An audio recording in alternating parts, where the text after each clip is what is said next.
does. Secondly, to take it together, because people like us are not really very sure why when it was created in 2000, it was initially in the Ministry of Cooperation and Integration in Africa, which somehow we didn't know what it was. And then it was later moved to the Ministry of Foreign Affairs, which makes it even more difficult for many people to understand why it should be there and what it does. So walk us through all this and why you think it justifies being the Ministry of Foreign Affairs. Thank you very much. Like you rightly said, the Institute for Peace and Conflict Resolution is a federal government agency currently domiciled in the Ministry of Foreign Affairs as a semi-autonomous agency of the government, primarily as a think tank, research think tank, and then provide policy advisory to the Nigerian government as well as other critical stakeholders in the area of conflict prevention, conflict management, and conflict resolution. We do a whole lot of peace advocacy. We do a whole lot of direct intervention. The Institute mandate is not only centered in Nigeria. Initially, when it was created, it was likely to support Nigerian foreign policy. But I think that with the increase in internal conflict dimensions, the same government that created it deemed it necessary, to refocus also the Institute's mandate to look at internal conflict prevention and conflict management. And they created that specific directorate. The Institute has been working along that direction. The Institute has done quite a lot, I think, since its creation. It will amaze you to see that as much as at times the Institute might not be amplifying, some of its work because of the nature also of the work that we do, which is peace. Peace work is largely it's an intangible thing. Oftentimes people don't appreciate it until they experience violence. Then there is a tendency to begin to look at to look for peace. But I can boldly tell you that this same institute was rightly behind the amnesty program in the Niger Delta. And how did that happen? That happened because the institute constituted, organized a strategic roundtable on the Niger Delta crisis during the Obasanjo's government, and it was chaired by then Minister of Defense, T.Y. Danjuma then. We brought people, and we brought the Niger Delta intelligentsias, Lendo Mitchell, Ronto Douglas, and several of the Niger Delta intelligentsias to the Institute in a closed door, for 2 days. And one of the major takeaways from those 2 days was an amnesty program to be given to the Niger Delta militants to douse the crisis in that place. And I think President Obasanjo accepted it from General T.Y. Danjuma, as a major pathway. And because government is a continuity, by the time Yar'Adua came in, he saw that as a window of opportunity, perhaps part of the brief that was handed over to him. And he went for it, and we saw the Niger Delta amnesty program. Nobody thinks about the Institute, but you can see the origin of what the Institute has done. The Institute also working with the United Nations University of Peace had talked about issues around peace education. How do you popularize peace education, in Nigerian universities to create a general awareness? And we're working with the United Nations University of Peace in Costa Rica. And it got to a point we now said, no, we need to bring in some other partners if we need to get peace education right. So we said, okay, can we start from the tertiary institutions? And we brought the National University Commission on board, because they are the primary responsibility agency to carry that out. And the NUC took it out, and today, as we speak, there is no Nigerian university, that does not offer peace and conflict resolution as a general study course, which means it's compulsory for all Nigerian graduates, to go through those processes. What I'm trying to do is to lay a foundation on how the Institute for Peace and Conflict Resolution works. We as an institute, we don't work alone. We work through partnership, collaborations, and linkages, both at the national level with government institutions, NGOs, INGOs, United Nations systems, and other bilateral international development institutions that are working in Nigeria on thematic issues that pertains to peace and conflict resolution. So we do this kind of collaborations, and then we creatively and innovatively, tease out policy recommendations, at times implementation strategies, and share with responsible actors, to run with. So that is at the level of research. We do training. We have the National Peace Academy, which is also an arm of the Institute, where we train stakeholders on issues around basic conflict management, advanced conflict management, strategic negotiation and mediation, and a whole lot of other kind of trainings. And our trainings are a unique blend, of what happens at the international system. Oftentimes, there is a wide knowledge gap or lack of skill set in those particular areas. So we take our time to unpack it because of our relationship, with international partners, and then we'll try to domicile it. You will be surprised that the Institute for Peace and Conflict Resolution is also responsible, working with the United Nations Women, as well as the Federal Ministry of Women Affairs, to come out with the National Action Plan on Women, Peace and Security, working with an FCDO-funded program. We also do the same thing with the Youth Peace and Security Agenda for Nigeria. So I needed to lay all this plank out to allow you and our audience to understand that the critical work we do here.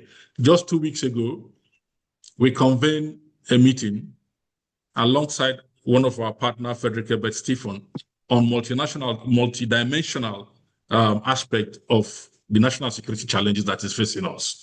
And as I speak with you, there are findings. We brought scholars from different places and practitioners from different places, who come to brainstorm, with their different knowledges and all that. And then we synthesize these things alongside our own studies also, to make policy recommendations to the government of Nigeria. I think before I will stop, I need to mention this one. There is a particular research we've done, on the informal sector, waste pickers. And we're saying that the key takeaway for that research is the need for formalized waste pickers in Nigeria because of the challenges also they pose to our national infrastructure. As good as what they are doing is, also we need to formalize them. We need to bring them into mainstream. We need to get them as taxable people. We need to get them into inclusion, some form of social inclusion in our health system, in our social system, and not allow them as a free rangers, while other people are organizing them. Society is very dynamic. So the need for continuous research that will need to inform policy and also change practice is very relevant. Amazingly, it's something that not only in Nigeria, but across the world, research seems to have some very weak connections, with policies and with practice. Oftentimes, when people rely on anecdotal information, to create policies, there's always going to be a challenge because you require empirical evidence based on research, to inform policy and therefore change practice because society is dynamic. So practice also need to adapt it, to meet the challenges of contemporary times. Otherwise, we'll just still be running around we'll still be running around the problem without addressing the problem. I think that it's also important to mention that we don't only work in Nigeria. We also work in West Africa and Africa. We work in the Sahelian region. We also try to amplify global peace, in our own way, using our soft power, that we possess. Okay, thank you very much, Doctor. Yes. Your critics will say that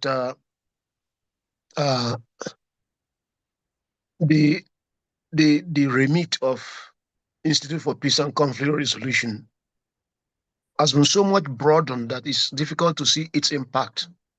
Now we've been talking about the increase in insecurity in the country. So you are now talking about extending to the Sahel. Even the Sahel, the challenges in the Sahel are increasing with increase in terrorism and Boko Haram attack. So it's just how to justify for the average Nigerian who is worried about insecurity. I know I used to be a good friend of the Institute of Peace and Conflicts in the time of Dr. Golwa as the DG, in the time of Washita Oshita as the DG. I used to, come around.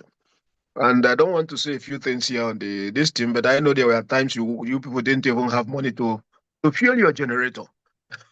And I'm not saying that should be the reason, but I remember I used to discuss with some of the one or two of the former directors. Say, look, if the government seems to be overlooking the Institute for Peace and Conflicts, because maybe in the daily experiences of Nigerians, they do not seem to understand to feel the real impact, not academic, not about writing papers, not about, organizing seminars and workshops, but everybody is worried about insecurity. So it's now to see this is what Institute for Peace and Security does, because I know you people used to send people in the field. I'm not sure if you still do that. I know you people used We to still set do. to develop what you call early warning systems. So where are those early warning systems and what role? Because if they are effective, you will imagine that the government will be very happy to incorporate them into its own security architecture.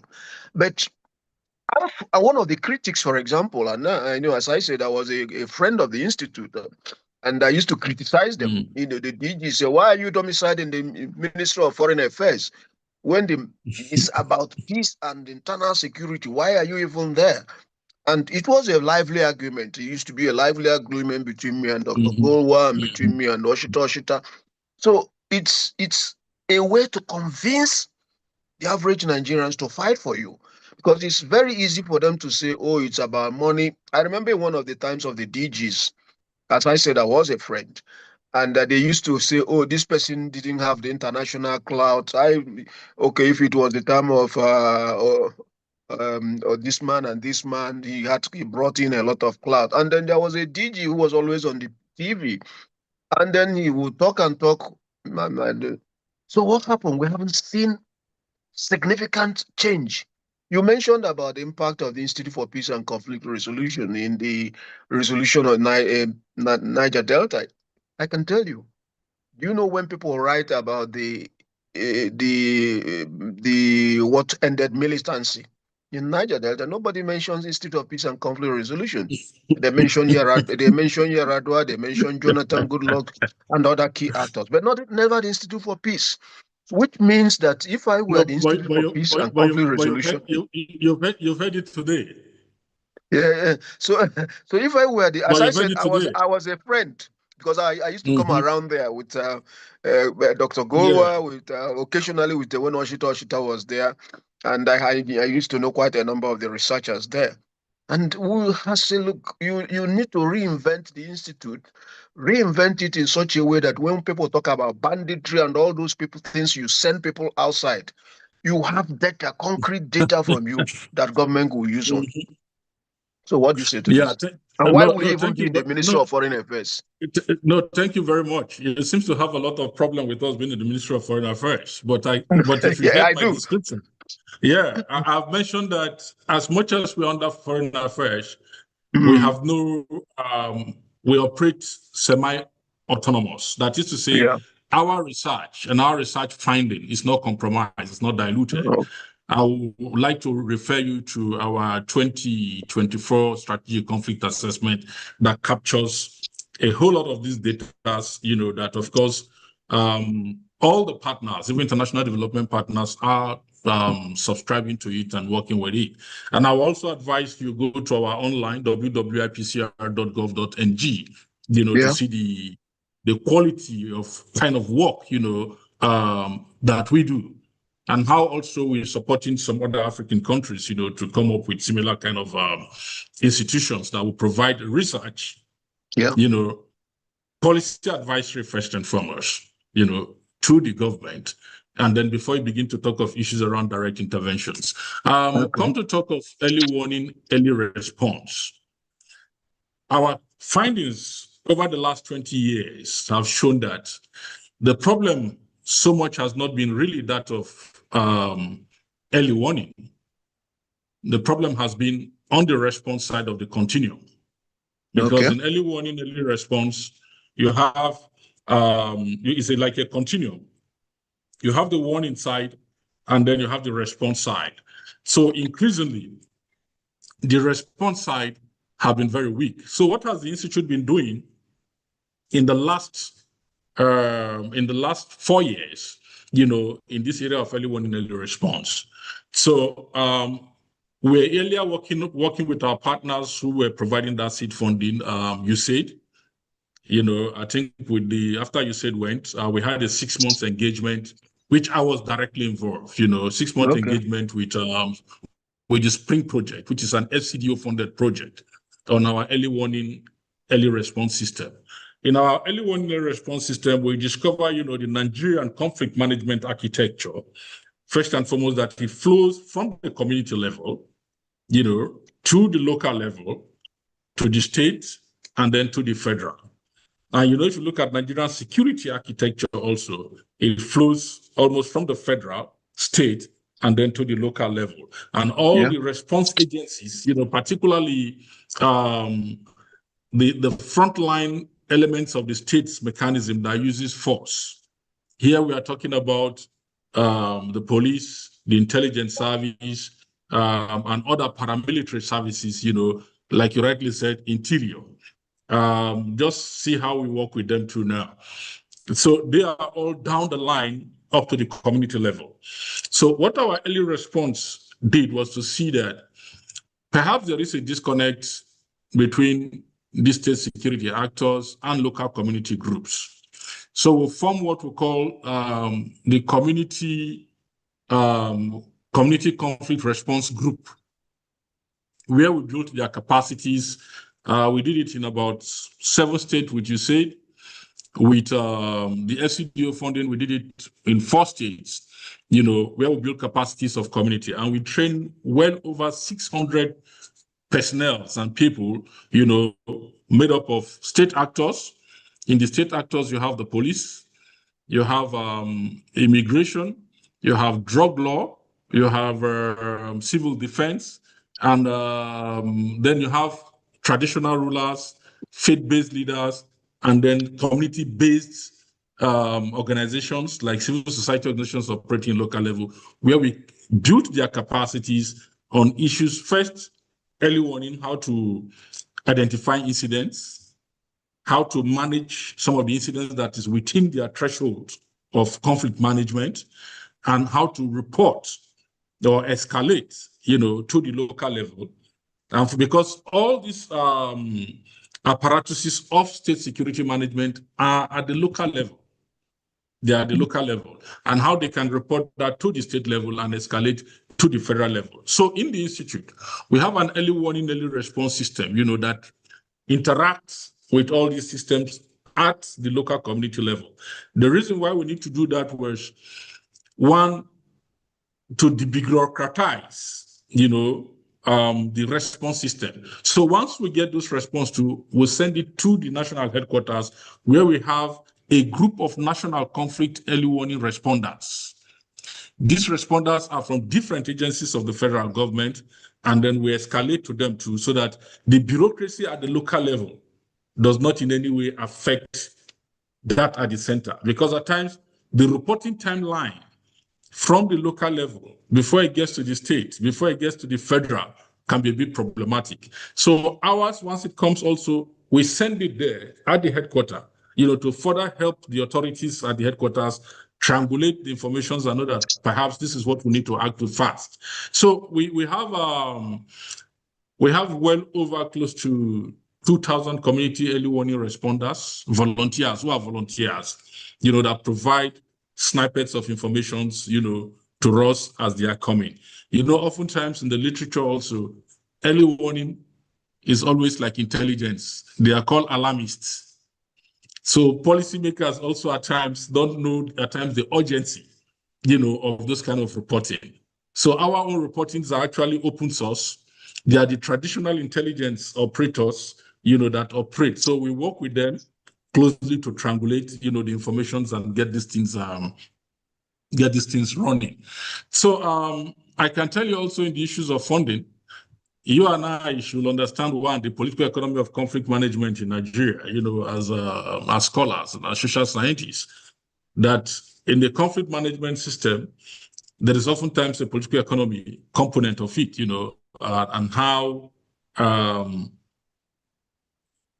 resources are allocated, But again, in our own creative way also, we're working with the parliament, to get ourselves involved in further amplifying the voice of peace in conflict-affected community by working with legislators from those areas, particularly the northeastern part of the country, to ensure that their people too understand this and understand also how to work with state security actors in conflict-impacted environment, because the theater there is a bit tense theater, so they require some kind of special skills to see how to work with military operatives on the ground and support the state system. We've also been working through this early warning system to also build trust and confidence of local citizens, with state security actors on the ground. I can tell you, for free, that there are lots of men and women, in the services, not only the tri-services, but in the services, civil defense, the State Department of State Services, National Drug Law Enforcement Agency, the Federal Road Safety, that are on the ground in these conflict-impacted communities, at the risk also of their own life, still giving their best, to Nigerians. I'm not sure academics and most people, recognize those people who are on the ground. But those are people that we have interfaced with. And what we are saying is that there is more that needs to be done, particularly also if we need to get the state policing right. The men who are in the front line, who are deep in the local government and deep at the border areas and deep in those places, we don't need to forget them. We need to empower them. We need to upscale their skills. We need to find special things because they're in the front line. They are like the strongest buffer, that is warding off what is coming from the Sahelian region. I know you asked, we've not finished with internal. Why are we talking about Sahelian region and all that? But you can see the interconnectedness, of the kind of security threats, that we face in Nigeria, that I can assure you that whatever thing that is happening around the Sudanese area, around the Central African Republic, around Chad, around Niger, the Cameroonian side, in the far Sahelian region, Nigeria is their base point, and that is why we must increase our work, academic work, to further spotlight and highlight this crisis, and also work in partnership, with our state security systems and the tri-services to ensure also that what we get, in terms of as scholars, the evidences that we get, we are able to share with this authority. Just over the weekend, there are incidents reports, of new arrivals of certain group of people, into some parts of Zamfara state, not even in the local government headquarters. So we need to appreciate the fact that the very wide expanse of this country, and also the fact that over the years, the rural areas where some academicians or some academics call ungoverned areas or poorly governed areas or weak governance area, they've been grossly neglected. So the crisis we are facing actually is one, the deficit of governance over the years, particularly as it affects our rural areas and rural populations, and how we've left a large pool of young people, into what Karl Marx called lumpen proletariat. That is the rotten bags of potatoes, as he described it then. That is a group of young people, who are not given to work, they are not given to farming, and they are there, and they must survive. So we need to see how we are able to connect our research, to inform policies, and then inform practices on the ground. So we're doing a whole lot of those kind of very innovative and creative work that at times the eyes don't see, the eyes don't know it. But once people get into it, they feel it, they know that we are making a lot of incremental improvements, not revolutionary, but a lot of value additions, to the crisis that is on the ground. All right, thank you very much, Doctor. Let me just ask this question so that people will have a better understanding of your interventions. and their impact. Um, can you help me identify the key drivers of insecurity? That's one. And the role of the Institute for Peace and Conflict Resolution on each driver. Because right now, when people talk about, conflict is a very broad term, as you know. So when you're doing into conflict, insecurity is part of it. So you mentioned Niger Delta. I know the Institute at a point worked on the Just crisis. Uh, and but people don't seem to want the other drivers. Maybe I allow you to. I know that Boko Haram is one of the drivers, the banditry, and others. Maybe if you can be able to identify a few key drivers of insecurity, say, oh, in the area of banditry, in so and so areas, this is what we have done. In the area of those what you call terrorism, the ISWAP and Boko Haram, this is what we have done, so that it becomes a little bit easier for people to pin your work to some of these drivers of conflict. Okay, thank you very much. Let's look at issues around violent extremism, Okay. for example, and then that's fixed in, issues around terrorist group and all Yeah. that. The Institute for Peace and Conflict Resolution was in the front line, working alongside UNICEF and UNHCR on two different projects. As at 2015,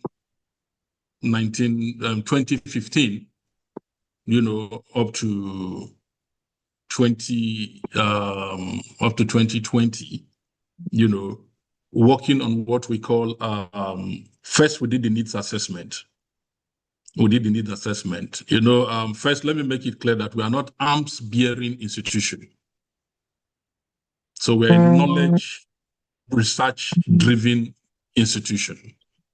So that we don't mix the point for people to think that because you're Institute for Peace and Conflict Resolutions, you must force peace, in a particular place. What we've done, with those projects in Adamawa, in Yobe, and in Borno State was first and foremost to provide pathways, for the interventions, pathways for the interventions of UNICEF and UNHCR in those local communities. I remember also we work with UNODC, at the level of research on what we call children associated with arms conflicts within the local context. Also note that Nigeria is not alone in this crisis.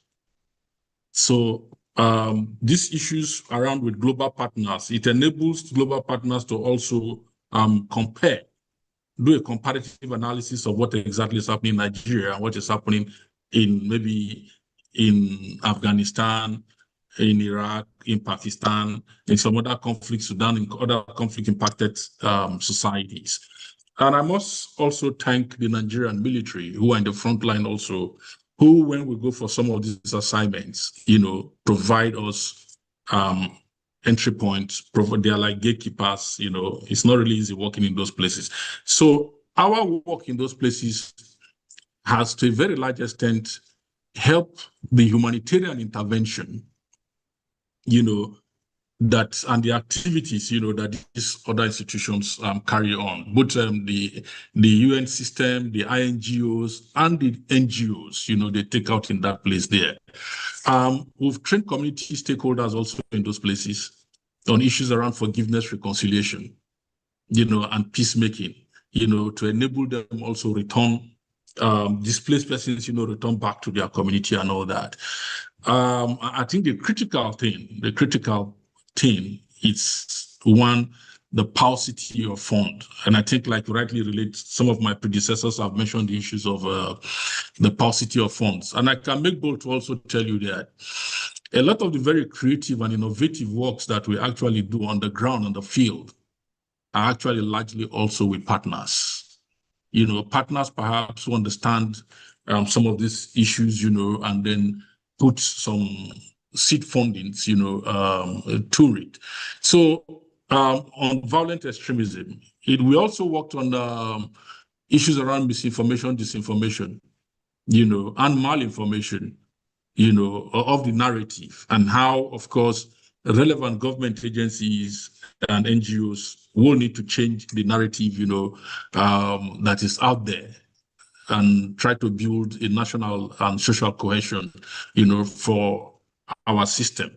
So we're working across line, but I can assure you that we don't work alone. We work with partners, because, like you said, conflict is a broad thing. So also peace is a very broad thing. So it's not something one particular agency can achieve, or say they want to achieve. So you need to work with partners, bring in new skill set, bring in new knowledge and new nuances, into the issues, and enable those people who are in the front line also to drive it. We work with the military on issues around child rights, the child protection, and issues around human rights also. And I hope that you know that human rights work is also peace work. Okay.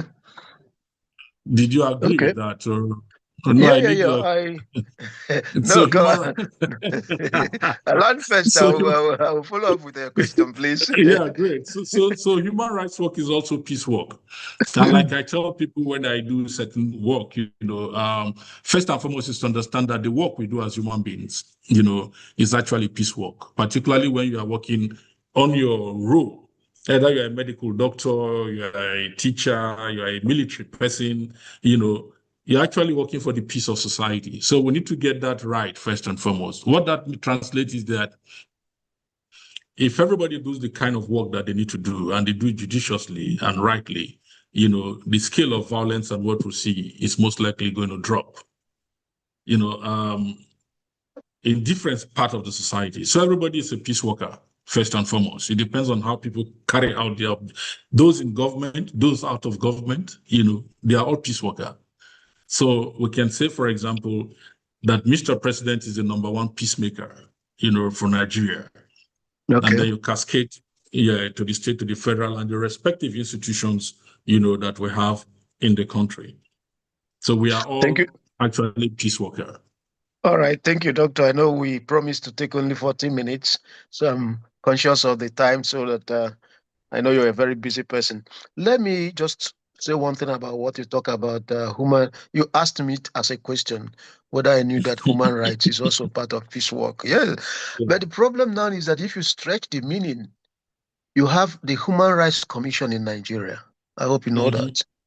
So No, that if you start now to have these overlapping functions, people it often does tend not to overlap. believe it. No, it People does, often to. Prof. No, it does not overlap.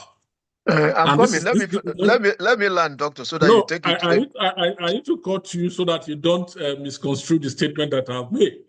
When Okay. I say peace worker, I say medical doctor, for example. No, I'm talking Those about practicing. human rights. You No, say even if I human knew. rights. No, human right is. But they have their specific areas, where they cover in terms of abuses and how that Okay. impacts peace, and how that impacts peace in local community. For Okay. example, I told you work around women, peace and security, Okay. which we are working with Ministry of Women Affairs. And then, of Mm. course, on gender policies also with Ministry of Women Affairs, which, of course, is in the Ministry of Defense, the police, and other security actors.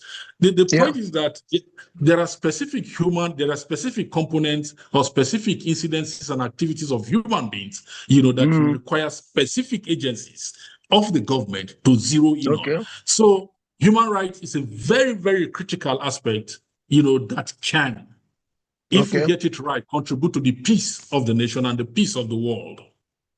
I It is agree within with that you. context. Yeah. I agree with you, but I'm just wanting to make the point that yes, you do quite a lot, as you said. But my own feeling is that, say, for example, in areas that matter most to ordinary Nigerians, even Mm. when you use the term violent extremism, some critics will say you are hiding it under a very broad term.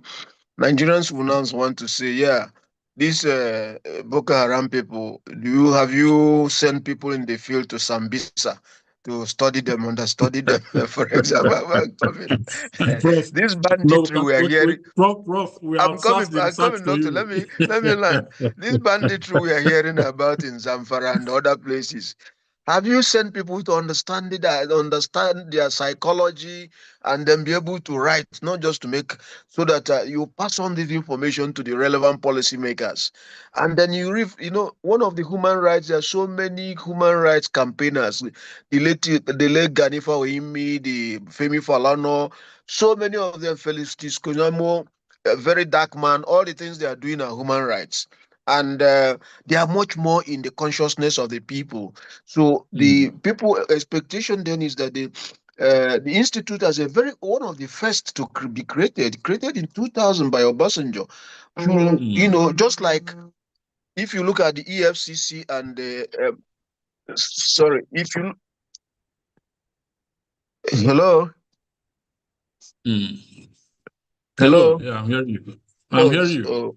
okay, sorry. These things often have a mind of their own. Mm. Uh, just 1 second again. Let me log back.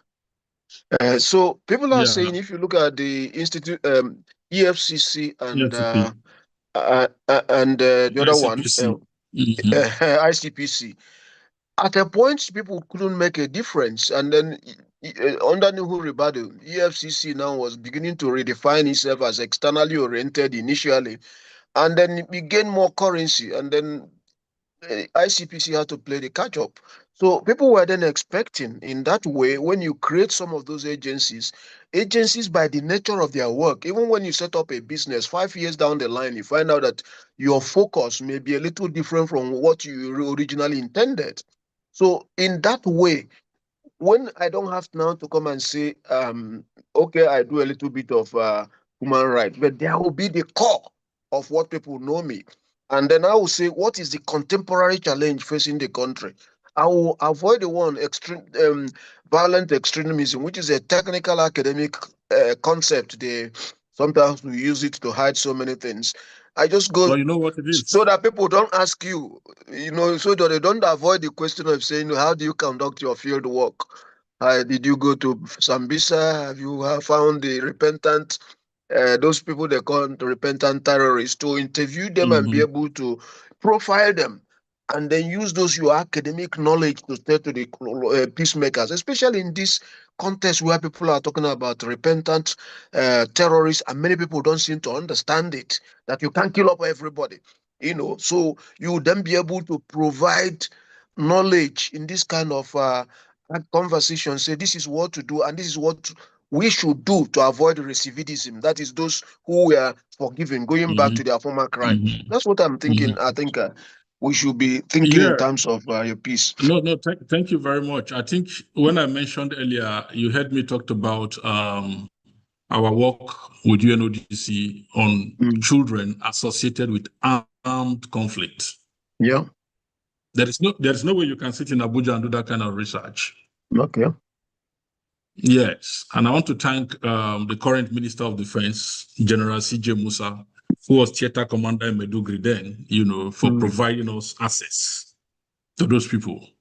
Okay. Um, you and I know the rule on issues around emergency. So when you do research, because our research oftentimes are field-based, or the procedures, the methodology for research oftentimes. So we take our time to follow those processes. And when you are researching in conflict impacted society, you don't have the luxury, of just sitting in your library or sitting in your office to mix literatures, and your thinking, into thoughts and into writing and then project it. You need to be in the field. I think that is where the difference is. So I've just talked about children associated with armed conflict. As I speak with you right now, I have a staff of mine who has been to Gombe, Medugri, and will be on his way to Zamfara this week on issues related to Operation Safe Corridor. And I think for the Okay. first time, because I'd mentioned one, the political economy of conflict management. You didn't take note of that. I think you just jumped that up. You need Mm. people that really understand these issues and invest in it. just like the Niger Delta crisis, even after we did the strategic roundtable, which was closed door with the recommendations, because there are briefs actually we send out, it's not out for the public, it's for the responsible agencies who send them to. We don't even publish those ones either online or whatever.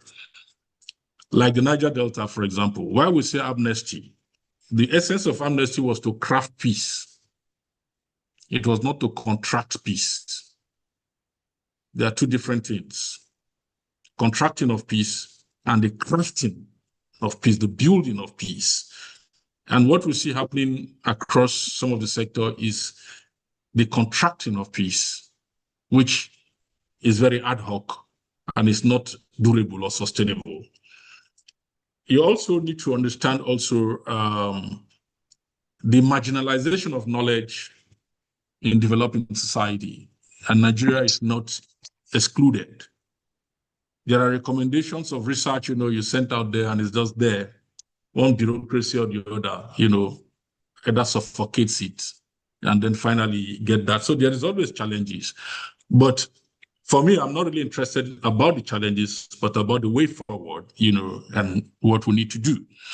So for us is to get as many Nigerians on the side of peace, amplify peace, get people to understand, the importance of peace. And I can assure you that for now in the country, everybody have reached a choke point and everybody's looking for solution. Both those who have profited from the violence in the country, those who have engineered and escalated the conflict and the crisis. I think that this provides a window of opportunity for everybody. So we amplify that kind of knowledge. And then we are also, like I said, training stakeholders. There is no week, that passes that in the Institute we don't do one program or the other, either in terms of research, either in terms of receiving people, either students on internships or other stakeholders from different services and all that, to not indoctrinate, but at least teach them, the nuances of peace building and why it is imperative and important, to build peace. And of course, while our research is state-centric, we also know that you can't achieve state-centric peace, without the individual, the transformation of the individuals. So we capacitating people at this level as individuals, to transform them, first as agents of peace in their respective homes and communities, as well as in their respective workplaces. Once we do that and escalate that will make some level of impact. Peace, like I said, is an intangible thing from the very beginning. The measurability of peace is problematic, even for peace practitioners across the world.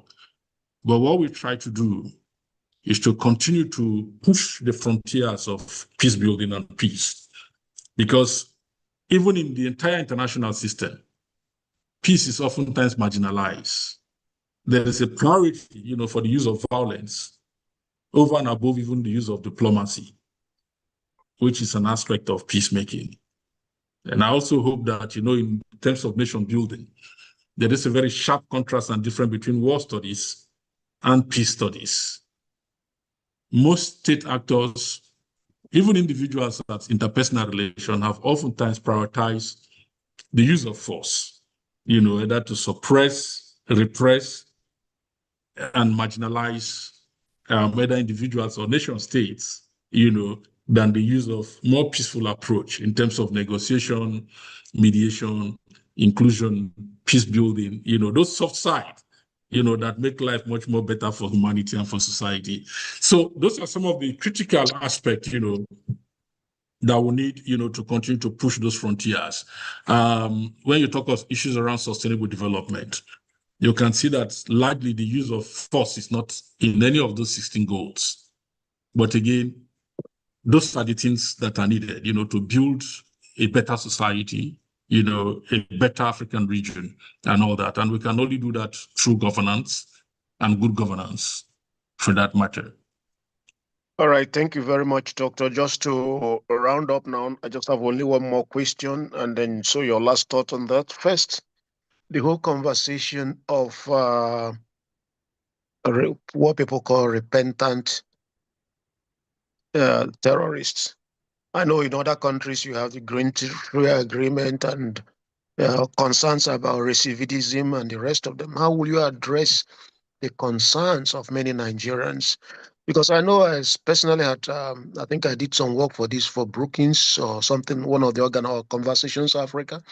And one of the questions I raised then was that it is, it's like between the devil and the deep blue sea. If you have 10,000, are you going to kill all of them? And then, yes, the concern about recidivism is legitimate. And so around the world, people are concerned rather than kill three people that were probably innocent, can I err on the side of caution and probably, out of my own good intentions, allow 10 people that might, you know, recede and go back to their worst ways? This is a very impassioned argument in Nigeria, especially given the brutality when you hear about how these people are attacked on communities and what they do, the gory nature of what they do. You can understand that. So your comment on the whole idea of repentant uh, terrorists and the issue of amnesty for them, or and then finally, where do you see Mm. the Institute for Peace and Conflict Resolution in the next 5 years? And then we'll Yeah, round thank you up with very, that. yeah, thank you very much. I think that first and foremost, we need to appreciate the efforts of people who are in the front line, who are doing some of this work on behalf of the government and the people. You and I also know that this particular issues around violence, this kind of nature of violence and the unconventional kind of warfare, that we face is still new in the sense that literatures are being developed, day in, day out, on some of the events and some of the issues, that are happening. And while you still speak around this kind of violence and the extreme nature of this violence, as state actors, you have human rights, there that is checking on you. The civilian protections and all that also that is checking on you. So when you talk about terrorism and you talk about counter-terrorism, these are two extreme things. There are terrorists. The state need to use counter-terrorism, to try to de-escalate, terrorism and all that. So in that process, a lot of things happen. So the government in the entire issues around repentance or Operation Safe Corridor and Boronu model, which I'm associated with them, the part of the lesson learning also was largely the integration, of the Institute for Peace and Conflict Resolution as a department of peace building in the entire operations, which is work currently ongoing, with the current generally, who is in charge. The whole thing, it's not a one institution that do those things. Particularly, you have the Federal Ministry of Justice, you have the Federal Ministry of Women Affairs, you have the Nigerian Correctional Services, you have agencies with responsibilities, and there's mandate responsibilities in those areas there. It is not everybody, that is repentant or that accepts and then is they are profiled. And when I mean profile, they are thoroughly profiled. And that is why we hear that the government is also prosecuting over 7,000 people who are associated with terrorism. So those who are repented are those who are associated. There are some whose communities were sacked and they were brought in, and all that. So it's a whole gamut of activities that is involved in this thing. And I want to appeal, to the public, academics, the media, to try to have more granular understanding, of some of these operations that is on the ground. That the repentant, majority of the repentant people are people who are profiled, and know that their level of involvement, were minimal. And that is why the government gave them that window, because you cannot shoot your way out of this particular crisis. You need to use some of the soft side elements and all that. But I think that in terms of their post camp activities, I think that is where it's important. And that is where knowledge also is important, to drive some of these things. Even studies across poverty alleviations across the country show clearly that when you give most people, for example, sewing machine or hairdressing machines and all that, as they move out, they sell them out, to traders. They're cheaper, so they go back to the pool of all those things. So I think that there's a whole lot of lesson learning, that is required.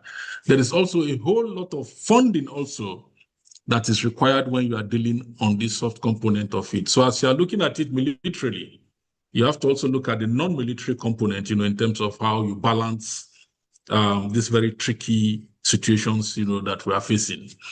Where do I see the Institute in the next 5 years? I think that the Institute is strategically placed. The government needs to take attention to the Institute. Like you can see that the role is multifunctional. I think that the Office of National Security Advisor, even though we work with them, submit them, we need to take a more deep dive work with them, to ensure more synergy, in the work that we do.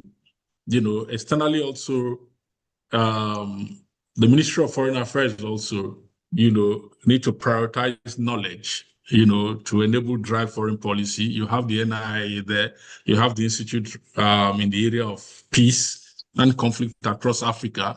So if we must project the power and influence, that we are as a nation, as we are projecting militarily, we must also project in the area of knowledge, because a lot of other African countries are actually depending on our knowledge, on our experience, on our lesson learning, to help them also deal with their own problems and their own issues, and all that. So sadly, there was a time the Institute was going to be merged. I'm happy that the federal government, through Mr. President, and the committee deemed it necessary to make the Institute stand alone. I can tell you that the Institute for Peace and Conflict Resolution is one of the most innovative and creative establishment of the government of the Federal Republic of Nigeria. And I can tell you that in conferences, in meetings that have gone around the world, everybody celebrates the Nigerian government for having established this kind of institutions. And they also hope that their government will be able to establish it. All that is needed is the right empowerment, financially, human resource and all that. And then we get it running. So I think that the next 5 years is much more hopeful.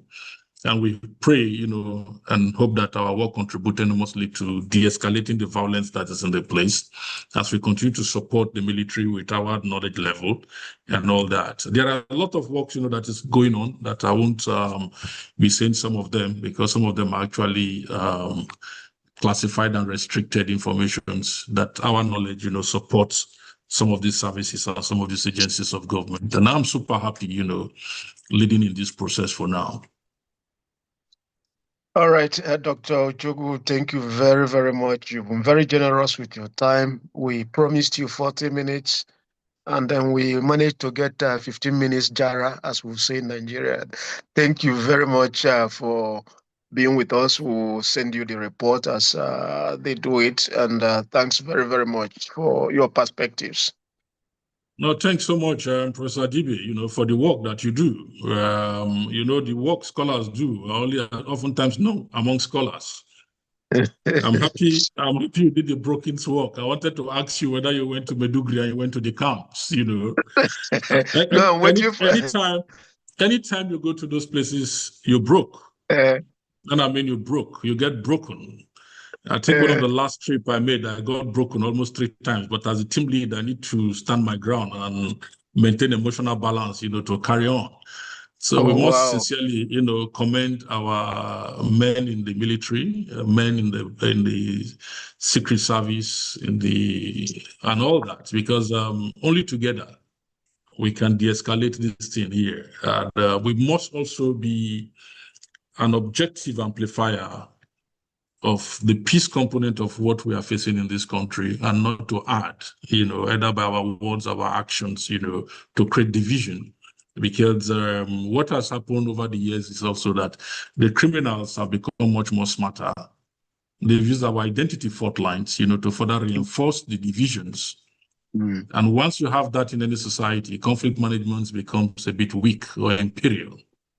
So we need to build this knowledge, into our society and all that. And that is primarily also part of the work, that I'm doing, to make people understand that your little statement can cause a whole lot of problem, particularly if you're a person of influence. And our political class also must learn to trust and have confidence in the system that have produced them, to ensure that it's only the sustainability of this nation, that can continue to keep this country going. They can do their business. Because like I've mentioned, in a very, very strategic place, if we don't come together to deal with this problem that we are dealing with,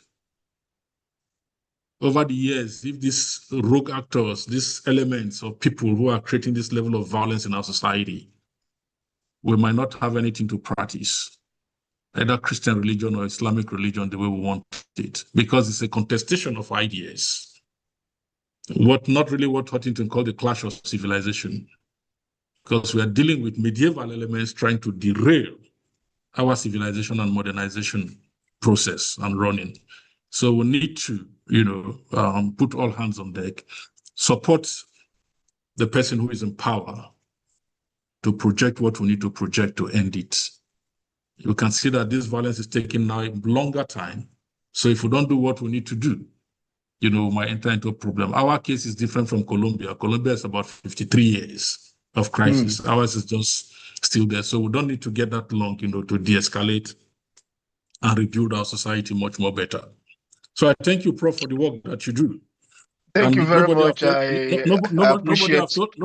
I'm sure nobody have told you thank you before, but thank you for the work that you do. No, teachers, we already accepted a long time ago that our reward is we are in heaven. No Thank you very problem. No, much, thank bro. you. Thank you Thank you to you much, and your team. doctor. It's much Thank you. appreciated. Bye. Yeah. Thank you. Yeah. No, bye. Thanks. Yeah, thank Yeah. you. Thank you. Right. Yeah.